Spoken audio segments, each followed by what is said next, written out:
Ring করছে নাকি আজকে? হ্যাঁ, রিং করছে। কালকে মাটি কাটছিলে, আজকে রিং করছো? কালকে মাটি কাটা মিস্ত্রি ছিলাম, আজকে রিং করা মিস্ত্রি হয়েছে। কত কত রিং করছো? 25-35। কত হলে রিং টানলে আজকে? উনি নাই, তুই রড কেটে দিয়েছিস, আমি রিং টানছি। ওই যে রিং জড়ো করেছি, প্রচুর রিং টেনেছে তো।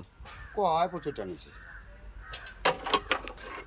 তো দর্শক, কাজ তো দেখছো, লাইক শেয়ার করো, কমেন্টটা করো কেমন কাজ হচ্ছে না হচ্ছে। না মিস্ত্রি সব রকম কাজ করছে বলে করতে মন দিচ্ছে না।